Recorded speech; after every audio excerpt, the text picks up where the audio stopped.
If one block equals 1 meter, then the distance from spawn to the Farlands is the same from Lisbon, Portugal to Yangon, Myanmar.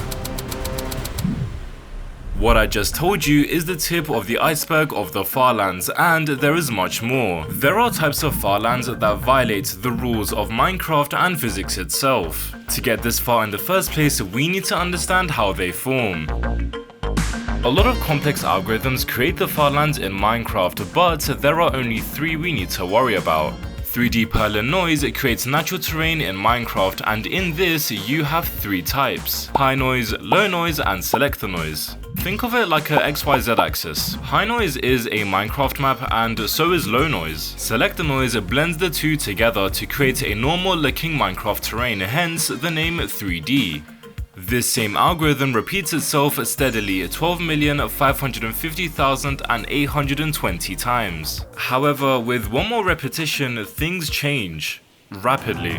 You see, this is a visualization of 3D Perlin noise. White is land, black is air, and grey is that selector noise blend. To help the selector noise smooth things out, a different algorithm is used that goes like this. You take your current position in Minecraft with the decimals and take it away from your same position without the decimals.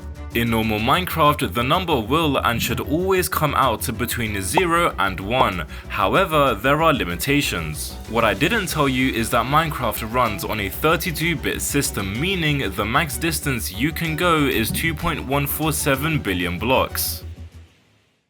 But what if you went further? You would get numbers over 1 and up to infinity. This means the perfect blend between the white and the black cannot happen, meaning the 3D Perlin noise is disrupting, resulting in the Farlands.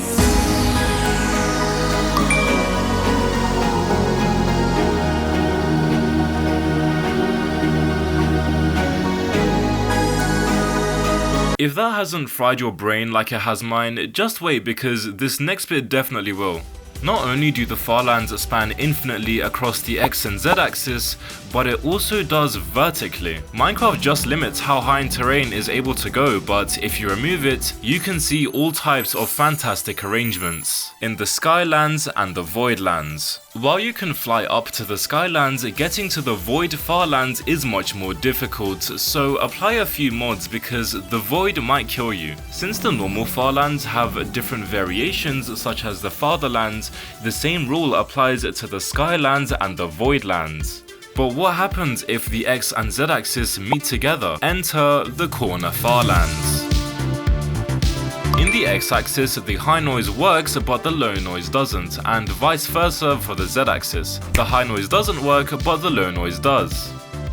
This ends up creating tunnels that look like they span on for infinity because one of the noises are frozen in state and do not move, unlike what we're used to. When these two come together in the Corner Farlands, a crazy phenomenon happens. Both the high noise and the low noise do not work and are frozen, but only the selector noise does, resulting in weird flat layers of the same repeating pattern. No matter how far out you go, the same pattern will repeat itself again and again because the high noise and the low noise are fixed and don't change at all.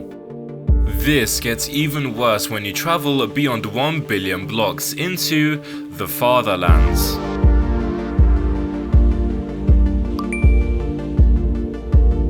The Fatherlands are not that different from the original Farlands, but they only have one difference. After you cross into the Fatherlands, the selector noise stops working, and from here on out, the Farlands are the same repeating pattern. Earlier in this video, I mentioned that 3D Perlin noise is just like our XYZ axis in real life. Now, imagine if the universe axis just stopped working. That's how twisted and broken the Farlands truly are. In some ways, they are similar to black holes where nothing makes sense, but at the same time, they are beautiful in their own way.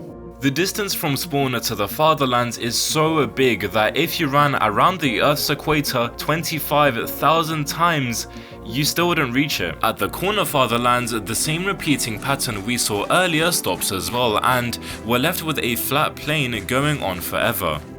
But the Fatherlands isn't even the last Farland variation. Compared to what's coming next, it barely scratches the surface. Enter the Fartherer and Farthest lands.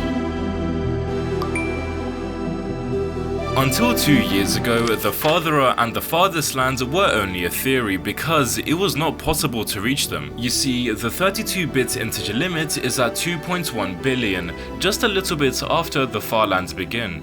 If you try to travel beyond this limit, your game would crash. That was until something changed. Using very heavy modding, players changed Minecraft from a 32-bit system to a 64-bit system. What this means is Minecraft can now hold up to 9.2 quintillion blocks instead of the old limit of 2.147 billion.